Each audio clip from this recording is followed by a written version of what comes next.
All right, we are live. This is Joseph Mojo McCarthy from Mojo.studio with my dear friends Kristen Brown and D. Grant Smith, reunited, and it feels so good.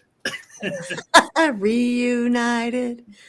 Get your lighters out or your phones, whatever you want to do. So, for those who don't know or just maybe finding us for the first time, we did a series on the Fireside app called Modern Day Alchemists. And we have since jumped ship from that platform to this, more as an experiment than any particular reason. But it does give us a chance to interact with each other, share ideas. Those who may not know, Kristen and D. Grant and I share ideas nearly every day in a text group, which is both inspirational and fun and uplifting. And I am so grateful to have the two of you here live, in person, online. And thank you so much for joining me. Thank you for having us, Mojo. I'm so excited. It's been way too long. Absolutely. So why don't the two of you just take just a moment and introduce yourselves to the audience who have not met you before. Just a brief introduction of who you are, where you are, and what you're working on these days. Dee, would you like to go? Ladies okay. first. Oh, ladies first. Okay. So my name is Kristen Brown. I am an intuitive, spiritual, and empowerment author, mentor, and speaker. And these days, actually, I launched recently my second book, The Recovering People Pleaser, a spiritual guide to reclaim your true worth and attract the love you deserve.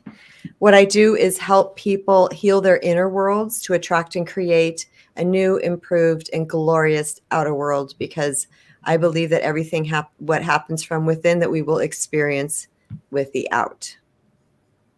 All right. And Kristen did not tell you, but she became an international #1 bestseller with the launch of her book. So we are just so proud and rejoicing with you, Kristen. That's so Thank awesome. you. Thank you. D. Grant, what you up to? Where are you at these days?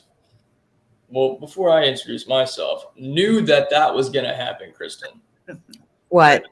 Oh, yeah. Didn't I call it like months before you launched? Yes. Yeah. You did.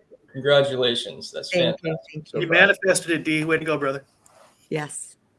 Well, similar to Kristen, I believe that what we do on the inside of us is what gets projected and mirrored back to us. So, yeah, it's more than happy to continue and shall, whether you guys want me to or not, prophetically speaking, manifestations of awesomeness over both of you guys. So my name is D. Grant. I identify myself in terms of all this, what do we do for a living and what do we do for purpose stuff, as the growth farmer for personal development through the lens, and I always pop my glasses up and down when I say that, of spirituality and storytelling. There we go. Because we're living in a story, and it's a story that we write for ourselves, and all of us have a magical pen that is the pen that is writing our story. We get to decide what it is that we're going to actually write, and all of that is called consciousness. And so what I help people do is write the story of their lives, or in some cases, many cases, rewrite the story of their lives to be the best version of themselves. And I do that through a combination of teaching and what you might call coaching, but it's really more of like just perspective shifting. And I write a lot of short fiction novels that lead into and showcase the things that I talk about in a more expansive way, so you can see yourself inside a different story, but now your story starts to make more sense. Yeah, Love it. I can say from experience, I've read I've read stuff that both of you have written, and find it both to be insightful, wise, transformative, very powerful words. As we know, words create worlds, and you guys are creating beautiful worlds, not only within your writing, but within those who read it and can understand it and accept it and make that shift, as you said, not just the story that we've written and believed to be true, but the ones that we can rewrite and see a new perspective on. So kudos to both of you. Thank you. And to you too, Mojo. Why don't you tell everybody what you're doing, what you're up to? Sure. I'm Joseph Mojo McCarthy, and I really love engaging with people on the intersection between life and faith. I think sometimes we separate those things for whatever reason. We do a lot of separations and divisions in our lives. That's a whole nother discussion. But I really like to see people, and myself included, engage in conversations about the intersection of life and faith and how those things actually are working together for our benefit. And oftentimes we don't see it. So it's a matter of reinterpreting it, new perspectives, as Dee Grant talks about. And you two being authors, and I write journals, entries, many of which you have received, both as a reminder of what is true, because we can get distracted so easily, and also as an encouragement to my friends and anybody who tunes in to remember how awesome life really is and to live it to the full. Yeah, absolutely. Yeah, waking up to a cup of mojo every day is Yes. one of the best blessings that I've ever experienced in my life, and I feel gratitude every day, anyways, and I feel gratitude every day for getting to be in.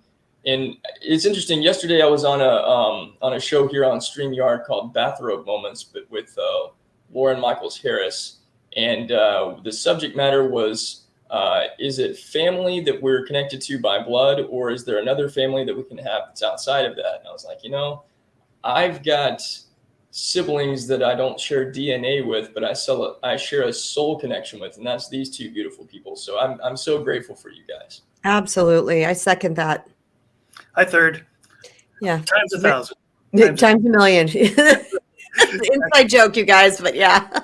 As we often say in our text thread, what Dee said, what Kristen said, times a million. Times a million. Absolutely. All right. So I see we've had 4 people tune in so far. Thanks so much for joining us. And certainly many of you may tune in after this on the replay. And it's our intent, and I don't want to speak for the group, but I know these two well enough to know that our intent is to bring something of value to the conversation so that those that tune in are encouraged, so that they can see something maybe through a new light or new lens that will bring joy, value, love, and help eliminate some of the roadblocks that keep us small and don't allow us to live into the fullness of what we've been created. So it's our hope that those that tune in, either live or after the fact, really not just enjoy this, but grow from it and learn from it. And the comments are live. The chat is live. So anybody who wants to add a comment, you're welcome to. We may or may not see it, but you could certainly add that to the record. So we are live streaming right now on 5 different channels: Facebook, LinkedIn, and 3 YouTube channels. So somebody somewhere will find us. All right, so let's jump into the topic. And as I'm setting this up, if the two of you take a moment and write in the comments the website where people can find you, so that link will be on record as well. That way, for those of you that want to connect with Kristen and or Dee Grant after the fact, you'll know where to find them online. And today, among other things that we probably will talk about, the main thrust of the conversation I have sort of couched with this title, Addition by Subtraction: Why Less is More. And I'm a huge fan of paradoxes. And I think oftentimes when you come across a paradox where 2 things, seemingly opposites, both are true, they really grab my attention, because I think there's something really something wise, something very truthful, maybe even a revelation not only of nature, but maybe even of God in those paradoxes. And I am finding, and I think the two of you have so much to add to this conversation about, we live in a society of consumers, and we are conditioned to consume, and we accumulate and we accumulate and we accumulate, but it turns out those things don't enrich our lives, right? So there's this false narrative that goes on where we think that we need more in order to feel more, but oftentimes the more really just becomes a distraction, becomes a burden. It becomes all this baggage, right, that we carry around. One of my favorite lines is, "Pack your bags, honey, we're going on a guilt trip," right? And so you've got this baggage that you carry. I gotta write that down. Jeez. That's awesome. Yeah, but so we're fighting against, or we're pushing against a mainstream truth, which is a small t, right? That's been pushed upon us, that we need more in order to find fulfillment or happiness or purpose. When I am finding, and I believe the two of you are finding as well in your own journey, that oftentimes you find more by not by what you add, but by what you take away. And there's this Yeah. beautiful spiritual paradox that less really is more. And do you find that to be true? And if so, how does that play out? What comes to mind? Kristen, you go. Oh my gosh, absolutely. And speaking of paradoxes, Joe, that is one of the things that continues to blow my mind on this healing journey is every time there's like one of the paradoxes that I really love is that boundaries are serving to both parties. So we think that we are setting boundaries for us, but really they actually serve everybody involved because we are inadvertently, because boundaries are not to control anybody else or to do anything like that, but they will inadvertently highlight a disowned place inside of somebody else, which also gives them the opportunity to grow. So as I journey, I just keep getting reminded, like every time, like, wow, that is such a paradox.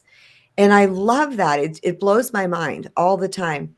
But when we're speaking about the less is more situation, there's so many times in life that we are striving, pushing, the whole, what do they call it? Hustle culture and the whole burnout culture. And you can't get there unless you're burning out. Well, there is a phrase in the manifestation world, which is do less, manifest more. And what does that mean? What that means is that when we get ourselves all jacked up in the how, I'm trying to find the right camera here, how things are supposed to happen, then our brain starts working and we think I have to do this, and this, all these things to get this thing to happen. And I know for me personally, what I've done is in many areas of my life have ended up just spinning my wheels and burning myself out, and the thing never came. But it wasn't until I let go, took my hands off the wheel, relax, trust it, have faith in the universe, God's source, infinite intelligence, whatever anybody wants to call it. When I've just relaxed and said, I'm going to function only from inspiration, I'm only going to do what feels like my next best step, even saying yes to this live stream. Because if for some reason in my essence, that didn't feel my next, I don't even say best step, but inspired to do it, then I wouldn't do it, because I know that the times when I have tried to control, which is what so many of us, we're born to controlling everybody. So if you have some sort of negative connotation to the word control, because that was really hot in the 90s where it was like, she's controlling, he's controlling, everybody's controlling. Guess what? We all are, because we have an ego, and the ego is designed to control. And that to me is the spiritual path, is learning to let go of that control and move over more into the faith zone, to where we're only doing things that we are inspired to do and letting God's source universe fill in the blanks for us that takes us to the next best step. Very good. Yeah, that's such a beautiful reminder and a great way to move right into this conversation. So D. Grant, jump in. When you think of this principle of addition by subtraction, less is more, where does that take your mind and your heart? Well, it takes it into alignment with where my spirit has been leading me for the past 7 or 8 months. Actually, and if I'm really honest, probably the past couple of years, it's just taken me that long to finally stop doing so much crap and listen. Because like Kristen said, and again, I think grace and patience is something that has to become this very pervasive thing that we are breathing in every second, because we are all indoctrinated from birth and also inherit from our parents and our DNA and our genealogy, all these past programs of the way that life is. And it's in our subconscious mind, it's in our DNA, it's in our nervous system, it's in our energy field. I learned this week that all three of us are practitioners of Ho'oponopono. One of the things that Ho'oponopono does is it cleans out our energy field, which allows us to see life more clearly. And in our energy field is all kinds of stuff, traumas, beliefs, pieces from other people and other things. And one of those things is very much what Kristen was talking about, the hustle and grind culture. And that's why there's so many people that are so convinced and believe so strongly that this is the only way to get ahead, and you have to be working harder. And that's their self-concept. that's what they believe at a root level to be true. One of the things that I'm learning about, and I'm learning by a combination of being still with myself and not gaining more information to tell me this stuff, and also having conversations with people that's kind of reaffirming it's like God speaking to me through other people, is that learning how to be still and listen to the guidance within. What ends up happening is you get what, and I'll keep this very PG for our or PG-13 maybe for our viewing audience, but you follow the hell yeses, and then everything else is a hell no. And that was a difficult thing for me, because I used to want to say yes to everything. And then at the same time, I was creating things to do because, and I recognize this too, is I think part of the people pleasing avenue is you're always trying to strive to do more, to give more, because you have something to prove to yourself. And that was certainly my case.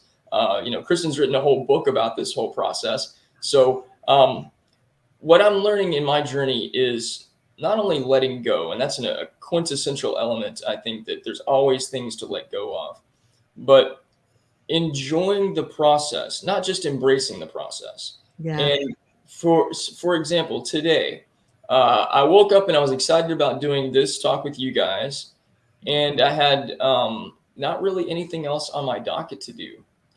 And what my old pattern was to create things to do, to take up the time to get to the thing that I was scheduled for.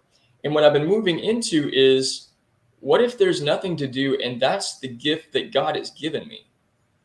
And this space of nothingness is actually the most beautiful time in the world, because there is nothing to do.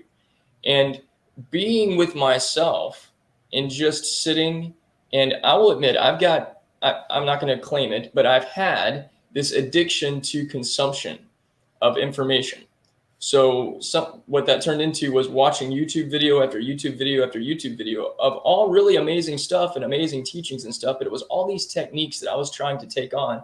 And I realized that I was operating from a sense of lack, because every single time I was doing that, I was sending this energy out to the universe that I don't have what it is that I want. And I've got to figure out how to make it happen. Just like what Kristen was saying. And that's all backwards ass thinking. Because even though the technique might work, I'm putting it in finger quotes, the technique might work, but if my energy is still coming from a place of lack, it doesn't matter. That's right. So what I have done today is I went for a really long walk, and I got this idea that builds on a story that both of you guys have read, The Saturn of Utopia, digging deeper into that world and experiencing what the whole world is like. I don't have the whole story written out yet, but I've got the premise, and that feels really good. I played drums at 10 o'clock this morning. And in my imagination, I was a freaking rock star in this massive concert that lasted for an hour and a half, and it was brilliant, beautiful, and blissful. I've hung out and done some meditations. I've had a couple of conversations, and I've just done nothing. And nothing has never felt more beautiful. So this whole concept that you brought to us today, Joe, about less is more, is fabulously fantastic. Excellent. Yeah, that's a lot of F words. I'm right there with you, brother. All the right ones. Yeah. So I think there is, and I'd like to explore a little bit more with you too, this, the pressure that we have that comes from the externals that tell us if we're not accomplishing, if we're not producing, if our schedule isn't full, then somehow something's wrong. And what you just illustrated so well is that we miss out on the gift of having nothing to do, so that we can be before we do. And we get that in backwards all the time, right? We live in a culture that says do. And if you have any time left over, well, then you have the chance to be, or, take yourself a time out so that you can get back to the doing, as if the doing is the most important thing. It's the primary reason that we're alive. But that's a false narrative. I totally believe. And that the being, just go back to being born. When we were born, the first thing wasn't, well, what's the baby going to do, right? The baby doesn't do it. It just is. And it's embraced, it's loved, it's worth all of the attention, and it's priceless, right? Hasn't accomplished a thing. Cries, wets its diaper, that's about it, sleeps. and yet it's the most precious and priceless moments that we have with the newborn. And then we grow up and we add on all of these things. Here we get to the addition part. Add on all these things that we think are necessary, that make us worthy, that give us purpose, that give people a reason to like us, whatever that is. But it clouds, I believe it just clouds our understanding of the true value, the true worth of being before any of the doing. So if the doing flows out of the being, well, then that's beautiful. But if the being is the leftover from the doing, how does that serve us, both ourselves and our relationships? So I'll pause there. Jump in. Well, the first thing I'm thinking is, honestly, I'm so grateful to be on this live stream with you guys. We used to create a lot together and life gets busy, but man, the first chance we had, we're on here again. So it's so good to see you guys. I've been writing all kinds of notes. I don't even know which place to start. I'm just going to start with what Dee said briefly, was talking about the nervous system. What I've known is that when I'm in this state of, I call it panting, where it's like, I gotta run after this thing. I have to do this thing. That panting energy has never gotten me anywhere. And it is in that the beingness is where spirit has revealed the next best step for me. So it feels very counterproductive to the hustle culture. You got to work those 12, 14, 20-hour days and don't sleep and miss this. There is nothing that I've been able to manifest in my life that required that. Nothing. Where's the camera? Sorry, I'm off camera over here. We'll find you. Get this out. There's nothing in my life. My greatest joys, my greatest manifestations, the things that I have wanted the most did not require the hustle. What it required was to me to go inside and to open my heart, to open my mind, and to create space. And when I created that space in my life, even if it meant, you all, as I'm telling you, I have done this, sitting at my desk, going crazy, doing all these things, my list's a mile long, blah, blah, blah. And I'm just like, Kristen, you are panting. And I'll sit back from my desk. And I have said to myself, I said that at 22, by the way, interesting. I would sit back from my desk and I would say to myself, what feels good next? What do you really want to do? What feels inspiring? Do you know that I've gotten up midday, work day, supposed to be hustling, and I have vacuumed my entire house? And I'm not like a clean freak or something. It's just that felt good. You know what? I want to go vacuum. And during that vacuum, guess what I got into? I'm paying attention to the lines on the carpet, paying attention to the cat hair. I love emptying the canister. That is so satisfying. I do it every couple of rooms.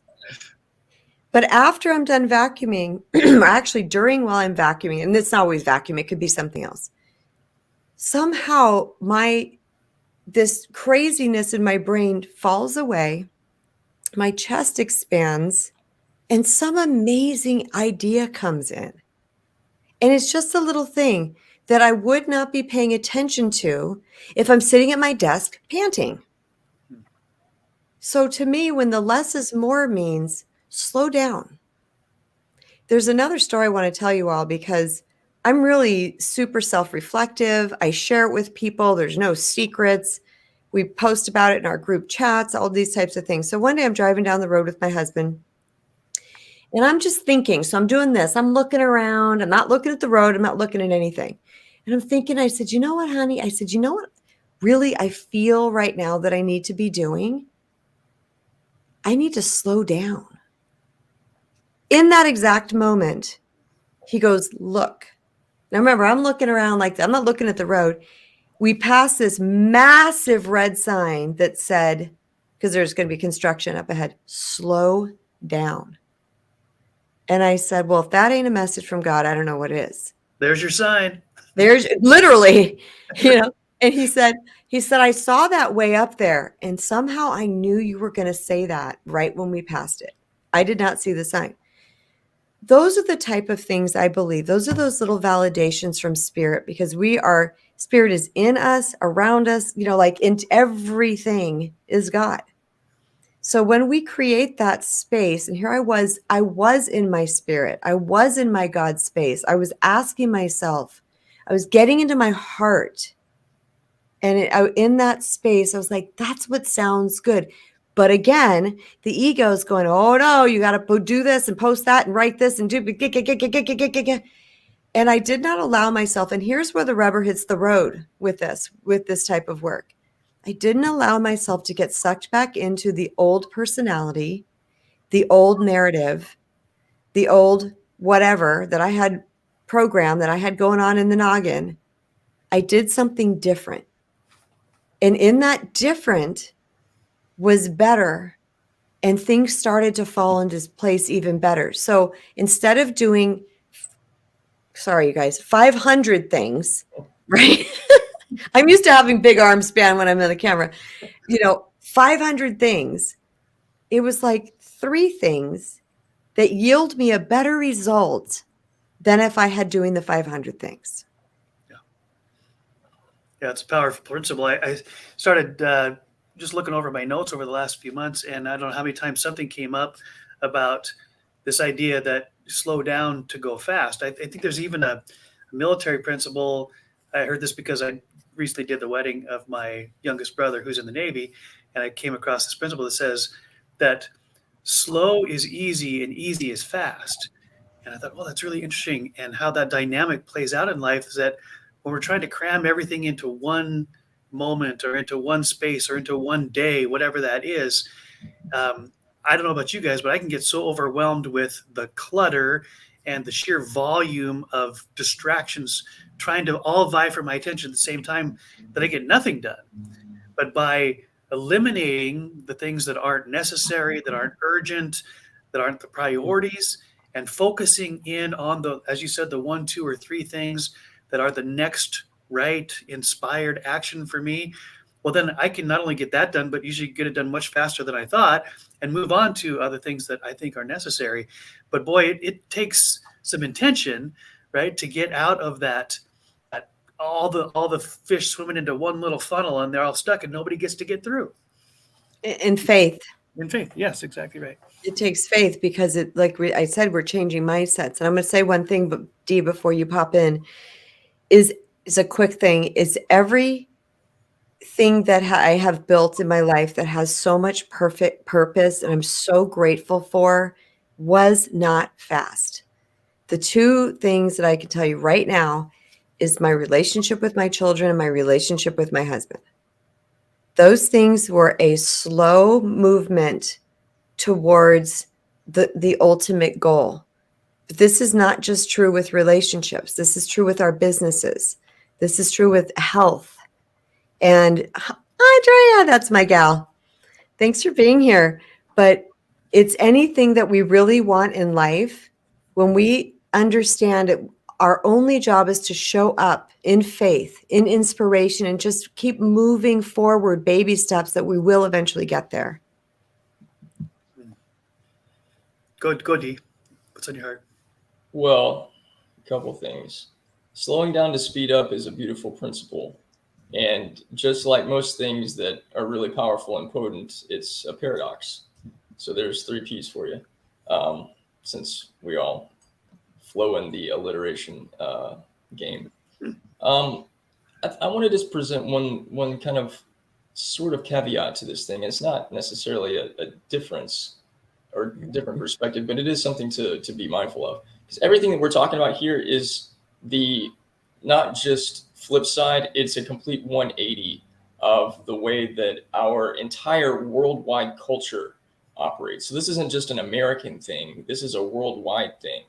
And it's been something that's been programmed in us for generations. So going back to that whole DNA thing and genetics and ancestry and all that stuff, we are carrying all those beliefs and energies in our system. And that's why there's so much resistance to so much of this stuff that in our spirit, we're like, yeah, that sounds really good, but I don't know how to do that. Because for generations and generations and generations, times however many, none of our ancestors have figured out how to do that either. That hasn't been a part of their ecosystem. And so we have this beautiful opportunity, and it is that. It's a beautiful opportunity for us to clean and clear something that our ancestors, our ancestors created the wheel and the light bulb and, all these things that we use in our everyday lives, but some of these more basic things about not striving and not struggling and not trying to force things into being, and instead allow the divinity within us to create. And that's a big part. Kristen's mentioned several times about the manifestation community. That's really what this is all about. It's about, we imagine it, we envision it, but we allow the unseen hand to bring it into being. And doing this is the thing I wanted to share, that's the caveat. Doing this will make you so different than every single person that you know. And I have been and I am a very different person, a very different breed of people. And for a long time, I would kind of reject myself because I knew that I was different and I saw things very differently than the rest of the world did. And it took me coming into a place of accepting me as I am and loving me as I am. And as I've done that, that's become an easier way to look at the anti-hustle and grind, and to not be so worried about whether or not somebody thinks that I'm a lazy person because I'm not doing crap all the time. Because I just look at when people are like, well, I can't be lazy, not trying to say you're lazy, D, but like, I can't, I can't, not do anything. I've got people I've got to take care of, and I've got all this stuff that I've got to do. And I've got this giant laundry list of things. And I'm like, you asked me how you could have more peace. You recognize that there's peace within me. You recognize that I flow in peace. You recognize that it's easy to just hang out with me and have a good time, and that you just feel more relaxed and more calm. But then you're negating all of that stuff by telling me how you can't do what it is that I do. And all I've done is erased things that don't matter. And I've gotten into a place, and Kristen actually inspired this in me. If it's not a hell yes, it's not necessarily a hell no, but it doesn't mean that it has to be something that I check off and go, yeah, sign me up for that. Because a hell yes feels exciting. It feels invigorating, and it's not work. I told myself last year that it would be really cool to come onto YouTube, for instance, and make videos more regularly. And I wanted to do it, but there was a hustle and grind part of me that said that I had to do it because that was going to be the gateway to success, instead of success being a part of the being. And a little side note thing, I posted a video last week that I believe is really fantastic, and I encourage anybody to watch that's watching here to go check it out. It's the idea of the promised land not being a place, but being who we are. And when success isn't something we're trying to get to, but something that we are, then the doing is just part of the process. But I told myself last year it would be really cool for me to do that, but I don't want to commit to having to do that every single day. I don't know if I can keep up with that. That's a lot of work. Well, I've turned this corner several months ago this year, where in my spiritual connection, my higher self was like, what if you just did it for fun? What if it wasn't a means to an outcome? What if you totally detach from outcomes and you don't do anything to get an outcome? What if outcomes are none of your business? What if what you're doing is you're doing it because it's enjoyable and because it's something that brings you happiness? And you don't care whether or not one person or 0 people or 9 billion people watch it. Doesn't matter. You're doing it for you. And so when I got into that mode, here's what's happened. I've released a new video on YouTube almost every single weekday for the past 3 months. Has it been work? No. It's been this amount of work. Exactly. Has it been fun? It's been this one. Times 0.00000% fun. It's fantastic. I enjoy it. And also, I don't have to think about it. Like Kristen said, I get an idea and I sit here in front of the camera and I'm not timing myself. I don't write a script. I just teach whatever's on my heart. And I've gotten better at saying less instead of trying to over-explain everything, and just trust that whoever's watching it, God's going to connect with them. It's not even my words. I'm just channeling something. But all of this to say, it's not a lot of work. It is so much fun. And what I have on the subject of success, I've also made this shift. Success is about making an impact in my own life and an impact in other people's lives. And I'm removing the idea of quantifying that in terms of I have to reach 1 million people or I'm not successful. There's this beautiful lady named Valerie Geller, and I've got this thing I'm going to put up here. Camera. So back in the day, I worked in radio. I was in radio for 22 years. And Valerie Geller gave this talk at this conference that I went to about 12 or so years ago. And it was all about creating powerful radio. But she said some of the most brilliant things I'd ever heard anybody say. But I've carried it with me because when you're talking on the radio, you're communicating with somebody. We do videos like this. The same things that she talks about in creating powerful radio apply to us as teachers in this digital space, communicating with an audience, whether the audience has 1 person or 9 billion people. And I realize that there's not technically 9 billion people in the world, but just go with me. But one of the big things that she said is when you communicate to your audience, you're not speaking to a group of people. You're speaking to 1 person. And when you can imagine that that 1 person is somebody that is your best friend, you will communicate completely differently to them than you will when you're speaking to an audience. Because speaking to an audience, you don't know these people. You don't have a relationship with them. You're just communicating information. But when you are speaking to 1 person that you love, your heart comes out of your mouth. And that is what makes connection with people. And when we are doing this, it's not about saying more. It's about letting this thing come out. Exactly. And less is more, and less is more, and it's everything. Well, here's a couple principles that came to mind while you're describing that, Dee. And so Seth Godin, who's someone you know personally and has so many great ideas about marketing, he says it's counterintuitive, but the more you niche down your message, the more effective you'll be, and you'll actually reach more. It's a less is more principle, right? So, as a newbie, I get into the digital space, and I think my message is for everybody, and so I want to broadcast it to everybody, and I think everybody's going to love it. But that's actually counterproductive. It's actually, in as you said, focusing on the 1 avatar, the 1 audience, the person who you really know the message is for, whether you make that up in your mind or you're speaking to yourself or to your best friend. It's actually that same principle is true. The less is more, because the more specific and targeted and heartfelt you are, then the chances that you'll reach more. And I think there are 2 things, and I'd love to get you guys' take on this too. 2 things that we can eliminate from our lives, 2 things we can take away that actually brings more life to us. Those 2 things are hurry and worry. I think that hurry and worry are 2 of the enemies of our soul and our soul's growth. I get the hurry part from Dallas Willard, who said, relentlessly eliminate hurry from your life, because hurry means you're not in the present moment. You're off worried about something that hasn't even happened yet. So you're not even enjoying the moment that you're in.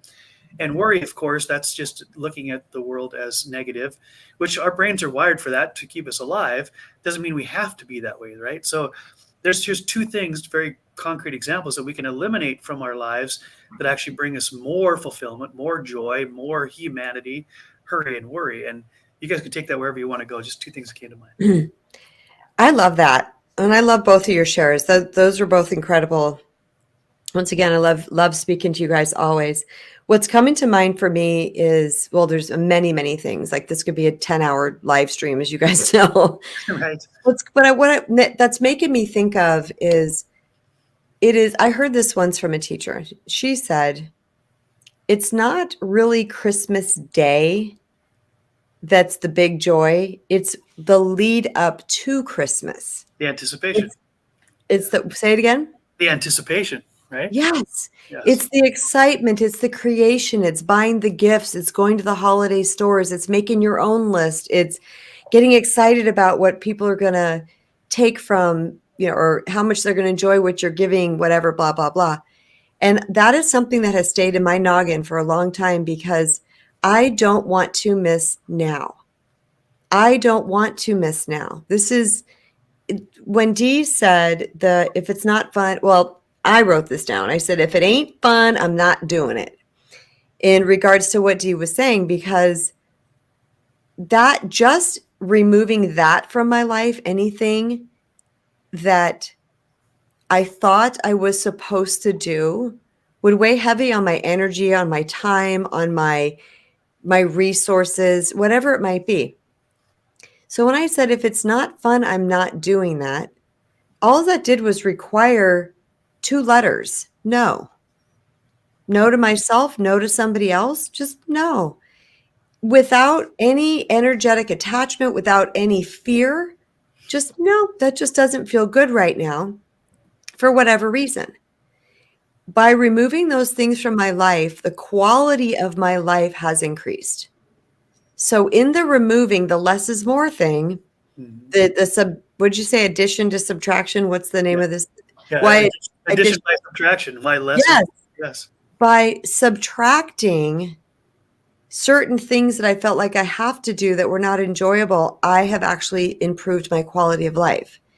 The same thing is true about who I share my time and energy with, because I love all people.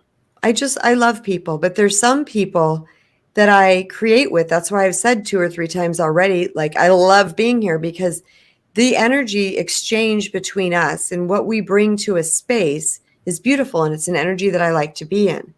So I'm very mindful about where I put my time and energy into, who and what and where. It doesn't mean I dislike any other people.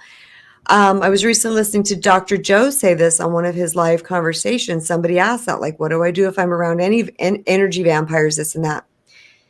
And people that are low vibe or just negative, whatever they might be.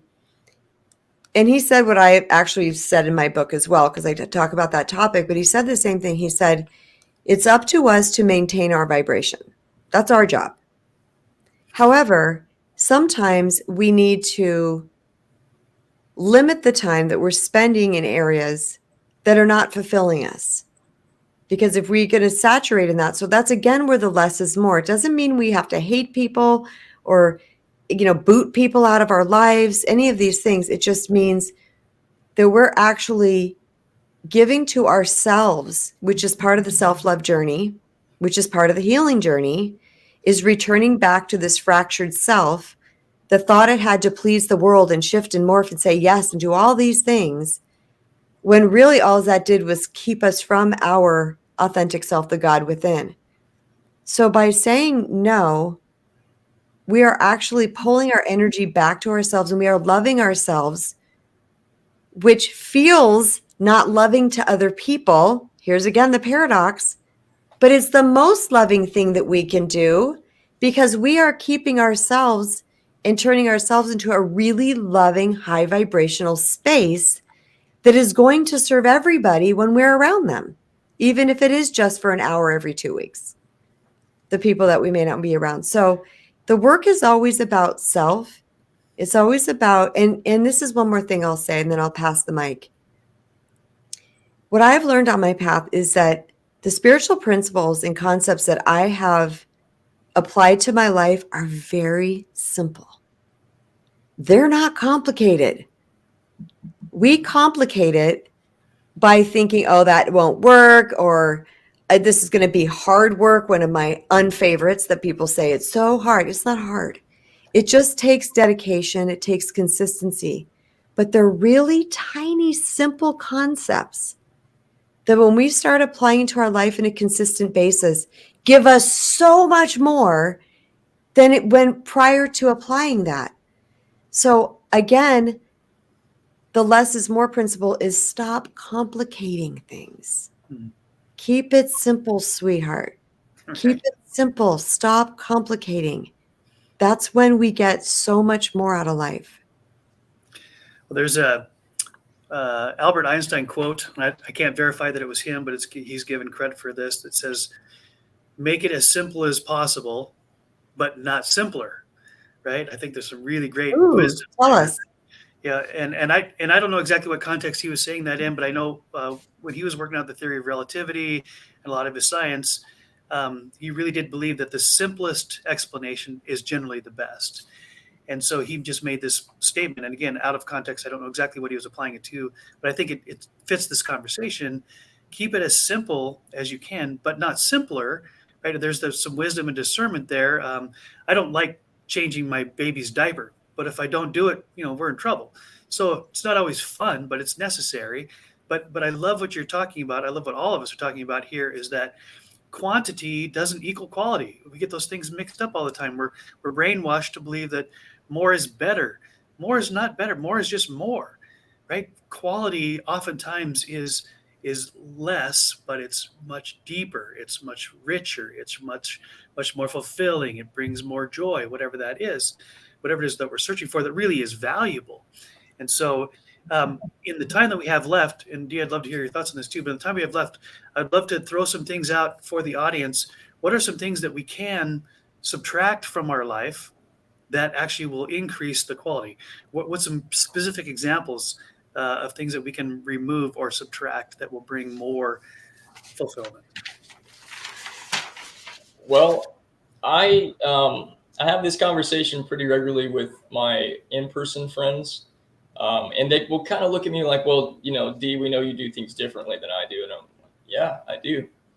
Like, but, there's never enough time to do all this stuff. And I used to be in that place, so I can understand where it is that they're coming from. It's not like me going to, Uruguay and them speaking in a language that I've never heard of before.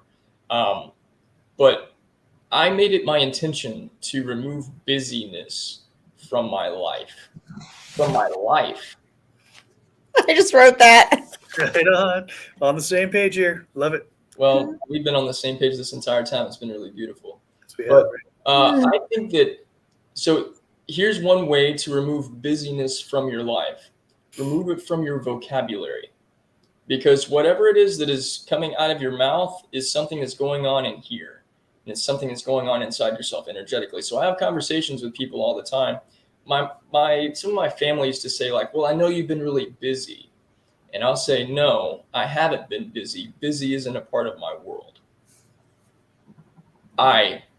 When I'm engaged with something, when I'm doing something, I'm intentional, I'm focused, I'm passionate, I'm purposeful, and I'm present. But none of that is busy for me. And so I don't even like using that word in describing this whole thing, because it's like I'm bringing it back into, and so I'm going to keep some energetic distance now. But the idea of busy, and here's something in business, business, business in many ways has turned into business. yes, right. And so much to the point where, like, we look at business as, this is what I have to do because this is what's paying the bills. And I was in that place for the longest time. I've been shifting into this place where, no, God is my supply, my source, and my provision. My business is not. My business is a vehicle and a tool to bless other people and for me to fulfill my purpose. But I've changed businesses multiple times in my life. Has that changed me as an identity? I am love. You are love. That's your identity. We can change roles in a billion different places. That doesn't change our identity. So I'm not interested in working to make money, to do anything, to fulfill something. I'm working, if we want to call it that, I'm working because I love it. This brings me joy and happiness and peace, and I get to be a blessing in other people's lives and be a part of their journey. What a massively beautiful gift. I'm so happy and grateful for that. This isn't about making money. And that has been and it still is. By the way, I'm still working through this because I'm still ho'oponoponoing the crap out of this programming that still tries to come back in. But you remember, dude, you need to be going and getting new customers. You need to be getting new business. And like, that's not really my job. We can convince ourselves that that's our job. We've got to go be getting leads and doing all this stuff. But I don't know about you guys. That sucked. It always, because it was more people pleasing. I'm chasing after somebody to get them to want me for something other than just like, hey, I do something cool. Would you like to do something cool together? Awesome. But so much of this is everything that both of you guys have actually said. The more we let go, the less busy we are. Also, the more we let go, the less we're trying to be in control of the process. The more we let go, the more we let God. The more we let go, the more we have fun. The more we let go, the more that everything ends up working out in our favor in a way that's way beyond what we could possibly imagine. Because his ways are not our ways, or her ways are not our ways. I don't give a gender to God. My old coach used to call God Gus as an acronym. You'd appreciate that, Joe. Right. God, universe, force, Gus. So Gus's ways are way beyond my ways, way beyond, and all kinds of stuff. And so why don't I just get the crap out of my own way, let go and let Gus do all the awesome stuff, and I'm going to have fun in the moment. And that's going to make you very different than 99.99999% of everybody you know, and you just need to be okay with that. Because, by the way, even if you didn't do that, you're already different than you're already different than 100% of the people that you know. That's right. And embrace that. It's awesome. Very good. Kristen, jump in there. Okay, I'll jump in. Busyness. That was the thing I had written down. I also said what you touched on, which was less control, more surrender. Less control, more let go, let God, let universe, let Gus, let it take over. We are being communicated with, which I don't even think it's communicated because that makes it sound like an act. We are in tune with the universe. We are already knowers. We have it already within us. So when we get out of the control, we're allowing for those things to emerge because they're already inside of us. They will emerge. That's the one thing.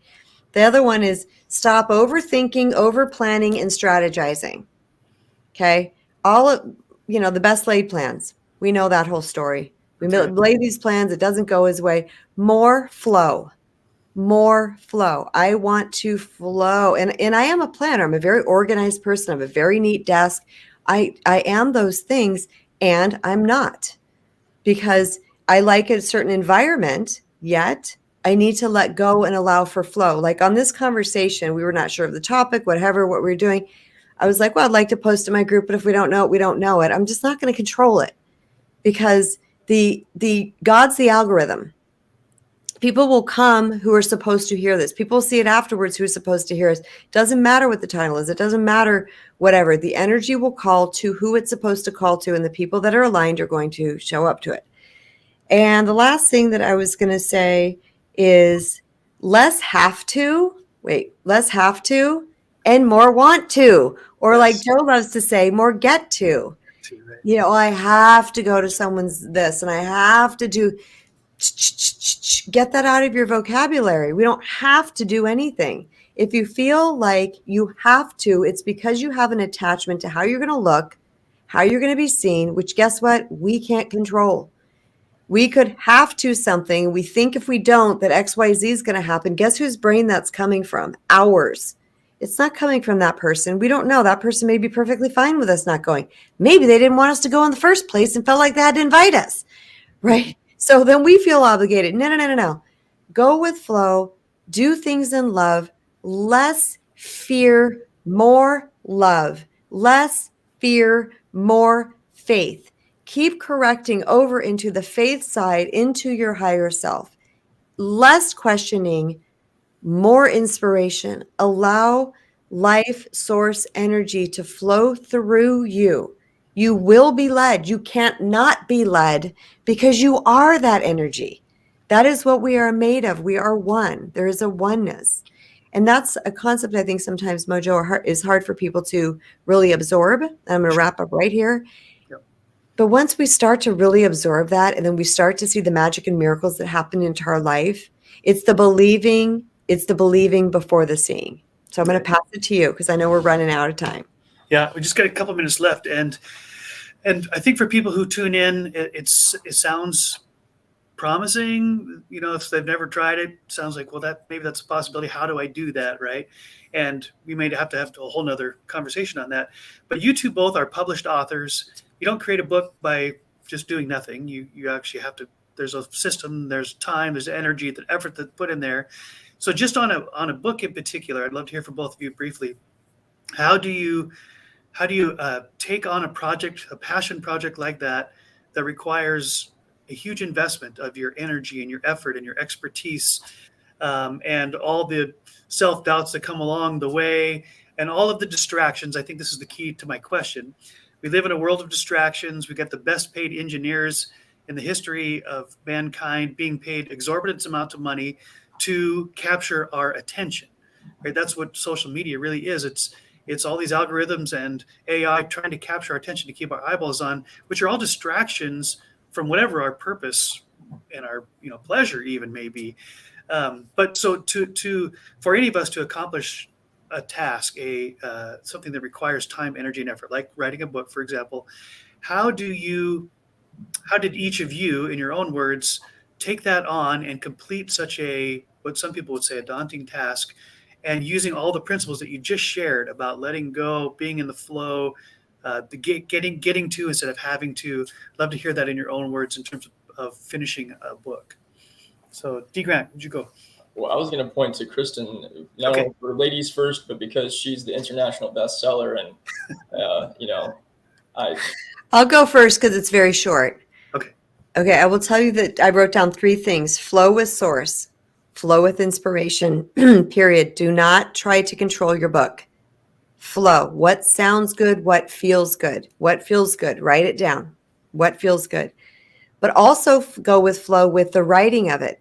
If I have to sit down, I got to write this, and I don't do. Many times I got up from my computer, I was not in that zone. I wrote this book in 6 months. 6 months. Okay. Pretty unheard of for a lot of people. And it's a powerful book, right? But that's because I stayed in flow and inspiration. But when I sat down at my computer and tried to type and nothing was coming, I got up. Less is more. By me not forcing, when the inspiration hit again, I sat back down and it all came out.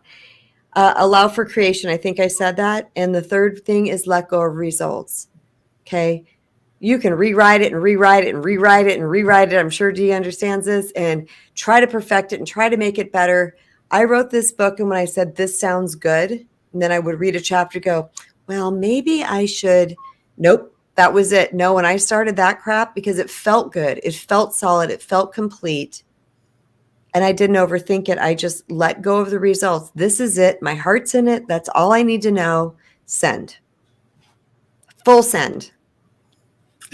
Full stop, full send. Love it. Full send. All right. Dee, how about you? How's the process work for you? I was reaching behind me because I'm super impressed by Kristen writing her book. I'm almost finished with it. It's one of the best things I've ever read. Oh, thank you. I'm a big fan of Neville Goddard and Joe Dispenza, and several of the people in the spiritual community, and I put Kristen's stuff up there with them. It's absolutely fantastic. I wrote a book that's nonfiction, similar to Kristen's. And this is my the thing across the top is because this is the pre-print version. There's 2 of these that exist. I have one, and somebody that's very special to me has the other one. This was about my healing journey after going through divorce and learning how to love myself. This took 2 years to write. So my side of this thing is it really depends on what it is that you're writing. So for me, I needed to go through the healing process, and basically it took me 2 years to write because I was writing while I was going through the process. And I thought that I was going to be done with writing it by the end of the year, and my publisher was like, you're not close to being done with this, dude.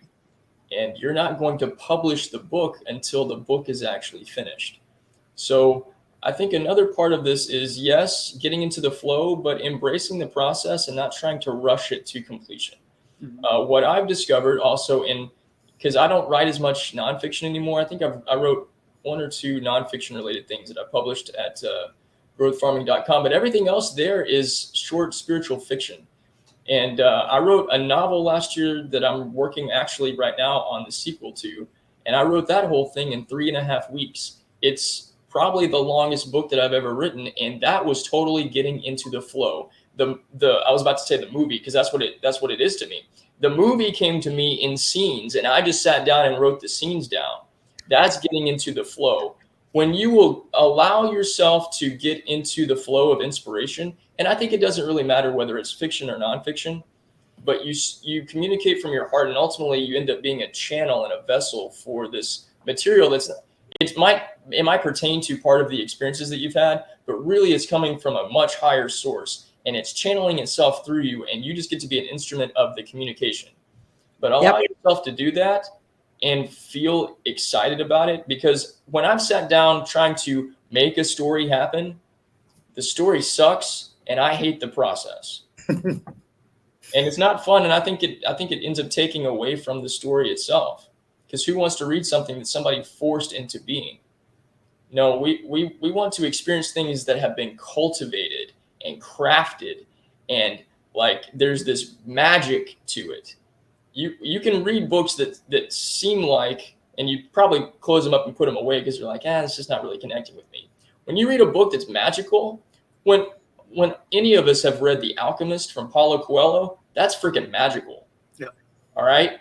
You can read magic, and I'm not talking about the subject matter. I'm talking about the energy that's coming out of it. Reading Kristen's book is magic. You can read magic and you feel it, and you don't want to put it down. You don't want to put it away, and you don't want to keep it for yourself. You want to tell everybody about it. That's not only something that we can do when we're reading, but that's something that we can channel that pours through us. Beautiful. Thank you, Dee. I appreciate that.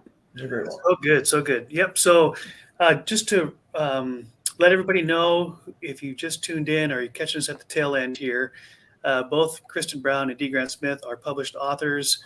Kristen recently released her book, and here's her website, and then I'll hold it up too. Put the book up there, The Recovering People Pleaser, and I can't read the subtitle. Tell us the subtitle. Sure. A spiritual guide to reclaim your true worth and attract the love you deserve.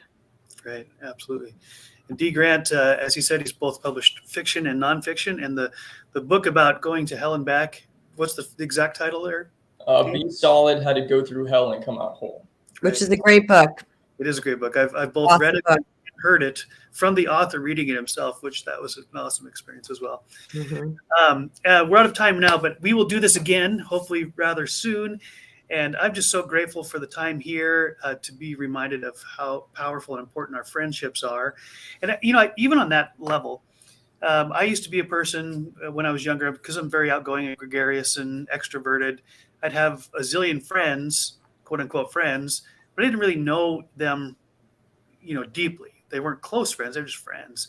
And the older I get, the more I understand, that a few really good friends who understand and know the way I tick and who aren't going to discard me when I do something surprisingly or unexpected is far more valuable than 1,000 friends that are an inch deep.